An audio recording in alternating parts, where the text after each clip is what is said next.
kamu kan cowok, jangan nangis dong. Apa kamu pernah dapat perlakuan kayak gini? Sikap kayak gitu ternyata udah termasuk toxic masculinity. Alih-alih dapat memberikan dukungan atau energi positif, toxic masculinity justru bisa berdampak buruk bagi kehidupan sosial dan kesehatan mental laki-laki. Stereotip masyarakat patriarkis menuntut laki-laki untuk selalu tampil kuat. Tak jarang, laki-laki sering memendam masalahnya sendiri. Apa sih toxic masculinity ini? Gimana dampaknya dan solusi buat kaum maskulin?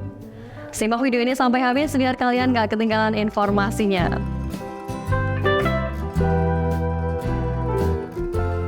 Toxic masculinity adalah suatu tekanan budaya bagi kaum pria untuk berperilaku dan bersikap dengan cara tertentu. Istilah ini umumnya dikaitkan sama nilai-nilai yang dianggap harus ada di dalam diri seorang pria. Misalnya, pria harus menunjukkan kekuatan, kekuasaan, dan pantang mengekspresikan emosi. Pada dasarnya, maskulin ini sebuah karakteristik yang baik. Tapi, hal ini jadi toksik atau salah arah kalau laki-laki dituntut harus punya dan nunjukin maskulinitas demi menghindari stigma laki-laki lemah.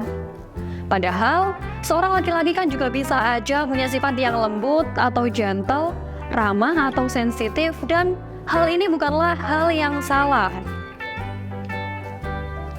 Di konsep toxic masculinity, emosi cenderung dinilai sebagai kelemahan, dan kejantanan identik sama kekuatan, ketangguhan, atau wibawa. Jadi setiap laki-laki kayak harus mampu nyimpan emosi di situasi apapun, khususnya kesedihan dan bersikap dominan, seperti dalam adat patriarki. Selain itu, sikap toxic masculinity juga biasanya tampak melalui beberapa ciri, kayak gak mau nunjukin emosi sedih dan mengeluh, dan nganggap kalau laki-laki cuma boleh ngekspresiin keberanian dan amarah, gak butuh kehangatan atau kenyamanan, gak perlu menerima bantuan dan gak boleh bergantung sama siapapun, harus punya kekuasaan dan status sosial yang tinggi biar dihormati sama orang lain, rentan bersikap kasar dan agresif, juga mendominasi orang lain khususnya wanita. Ia juga memiliki tendensi untuk bersikap misoginis, selalu menganggap keren kebiasaan yang gak sehat kayak ngerokok, minum minuman beralkohol, bahkan konsumsi obat-obatan terlarang.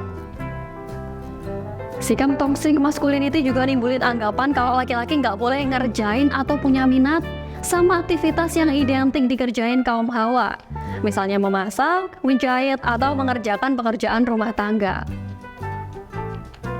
Toxic masculinity ini bakal bikin laki-laki kesulitan mengekspresikan perasaannya.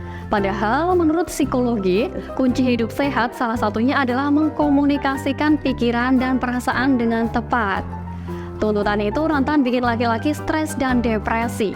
Di beberapa kasus kekerasan seksual terhadap laki-laki misalnya, korban laki-laki banyak yang memilih diam.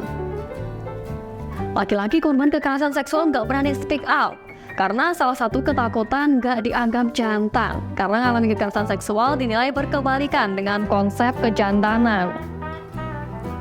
Dampak lainnya juga meningkatnya kasus kekerasan seksual. Hal tersebut karena toxic masculinity selalu ingin lebih tinggi daripada perempuan. Makanya, toxic masculinity bisa mendorong ketidaksetaraan gender, yang bisa ningkatin angka kasus kekerasan seksual. Sejak kecil, kebanyakan anak laki-laki dididik dan dituntut untuk jadi sosok yang kuat dan tangguh.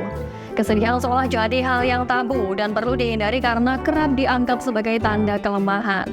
Padahal sejatinya, setiap manusia punya emosi yang perlu dirasakan dan diluapkan.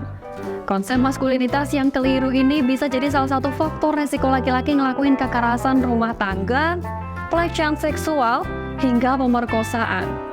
Di samping itu, laki-laki yang menjunjung toxic masculinity juga bisa merasa terasingkan, terisolasi dan kesepian, serta lebih sulit buat bangun empati. Pria dewasa yang udah bertahun-tahun terbiasa memegang teguh sikap toxic masculinity cenderung akan sulit merubah pola pikirnya. Makanya, konsep yang salah ini sebaiknya dihindari dan ditanamin ke laki-laki sejak masa kanak-kanak.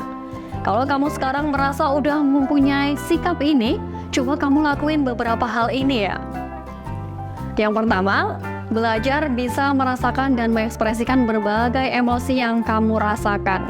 Kamu harus tahu kalau gak ada salahnya kok laki-laki ngungkapin keluh kesah dan nunjukin rasa sedih bahkan menangis. Kalau kamu malu buat nangis di tempat umum, kamu boleh nangis pas kamu sendiri atau di sekitar orang yang kamu percayai. Misalnya di sekitar orang tua, temen, atau pacar kamu. Empati pada laki-laki emang gak muncul gitu aja.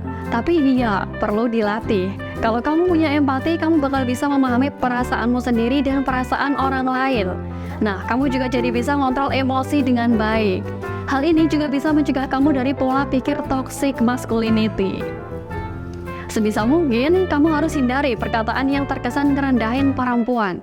Misalnya, cara jalanmu kayak cewek, atau jangan ngomong kayak cewek gitulah. Ini akan bikin kamu memandang perempuan sebelah mata dan sulit menghargai perempuan.